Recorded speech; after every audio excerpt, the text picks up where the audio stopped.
Which one, old man, that ain't got time to shake your hand?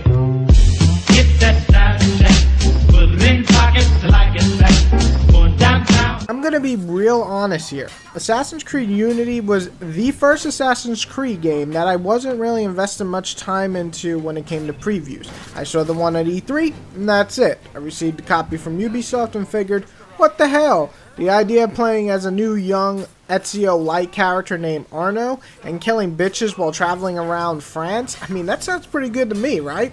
However, some missteps like Revelation and to a lesser extent 3 made me question if the new Assassin's Creed would really be worth my time. So let's dig right into this game and find out what the good, the bad, and the ugly is.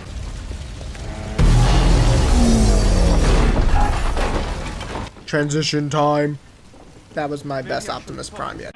Which one, old man, that ain't got time to shake your hand?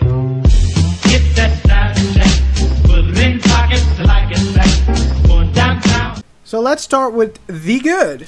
First thing that took me by surprise was the upgraded graphics. In the cutscenes, you can see the vast amount of improvements from something like Black Flag to this, especially in the facial animations. Another strong plus is the fact there is so much stuff going on at the screen all at once that it's much better than the previous titles, and including the drawing distance, which always has been a problem for a lot of players, is much improved in this title.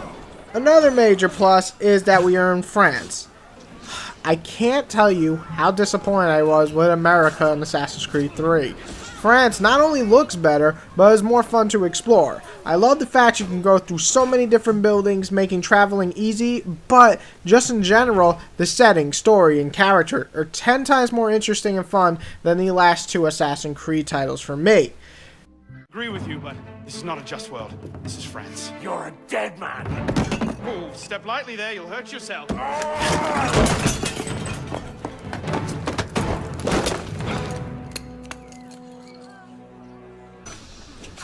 The combat is different this time around. It's slower and more precise, and definitely makes you want to use other tools at your disposal. If you do not plan and react with haste, you will be slain. This is the first Assassin's Creed that actually made me die more times than ever compared to every other single Assassin's Creed out there. So that's pretty amazing. The best fact is all the different weapons at your disposal, and of course the tools. Most are comebacks like pikes and swords, or the phantom daggers and the berserk daggers, but they all come into play against certain situations. The game focuses on creating a character to your game style, which comes to customization. The clothes you wear aren't just for show anymore. Each piece gives you a certain stat, and if you're a stealth warrior or a fighter that's running to meet his match head on, you can design and customize your character to your liking. Also, upgrading skills and such based on how you dispose of the foes and the money you get from side missions. So there's a shitload, which brings me to the content. There's a shitload. At 15 hours, I hadn't even completed half the story because I was busy playing the side missions and collecting shit, and I was not even close to doing all that. With all this stuff to unlock on top of this, it's just a massive game. Let's be honest. Larger than just about any game I've actually played this year, with the exception of what's undoubtedly going to be the greatest, Dragon Age. So anyway, co-op feature is great for the most part. I only played a few, but they worked effortlessly, and with the exception of my friend getting dropped out for no real reason, they worked well. The co-op missions definitely rely on the fact that you and your buddies can work together as a team. Otherwise, you'll just get your brains bashed in, and that's just no fun. But the co-op itself is fun.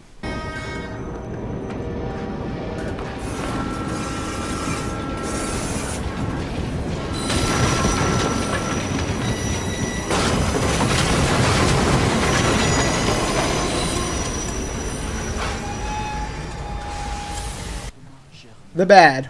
Woo! Not much.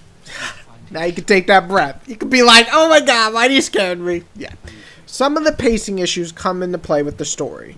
What starts off as a kind of strong beginning dwindles out into as you progress. It's still vastly superior to the snooze fest we know as Connor from Assassin's Creed 3, but Arno, the main character, basically is the only reason I kept playing. Learning more about him and his great I don't give a fuck attitude truly made me get through the boring bits of the game.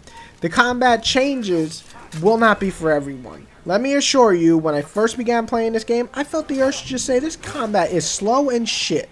However, more upgrading and learning more of how it's supposed to work in this title really made me appreciate it and made every battle interesting. Still, the older fans who like the quicker gameplay will definitely maybe not get used to this, but if you're open to trying a more slower pace, more precise battle system, it's definitely here.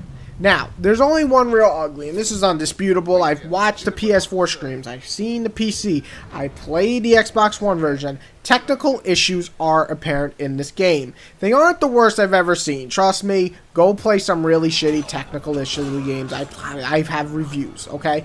But they're pretty much in your face in this game. There's tons of clipping, there's a few odd moments of watching people walk through other people in cutscenes, some frame rate issues once in a blue moon. Everybody keeps dragging about that. The only time I've seen is like big explosions or something, and that's hardly ever.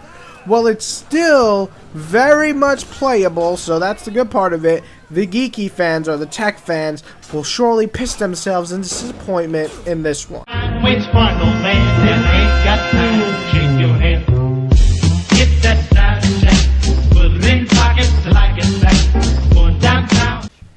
The one preview I saw for Assassin's Creed, it holds true to what it said in that trailer, to almost give birth to a new style of gameplay for the series, whereas Rogue will undoubtedly focus more on the ship battling and such that the people enjoying Black Flag, such as myself. This game went more back to its roots and changed a few things, most notably the combat. On top of that, the co-op feature, while still a bit bare and young, that sounds wrong, is a lot of fun and it's pretty easy just to hop on and play. No major slowdowns, and made some of the missions even more epic than they would have been by yourself. Another huge turnover for the series was graphics. I don't know if it's a new engine, but the amount of shit happening, unbelievable. Huge upgrade to facial animations and a well diverse looking city made this one a big jump in my opinion. Basically, Assassin's Creed 1 to 2 is what we got from Assassin's Creed 3 or Assassin's Creed 4 to this. Now, is this the perfect Assassin's Creed title? That's the question you're asking. I've reviewed every single Assassin's Creed on my channel. Just no. I'm sorry, I don't think so. Now, saying that, the tech issues weren't that bad in Black Flag, but they are here. And it kind of reminds me of Assassin's Creed 3 in that regard, which is not a good thing. Gives me a little flashback of sadness.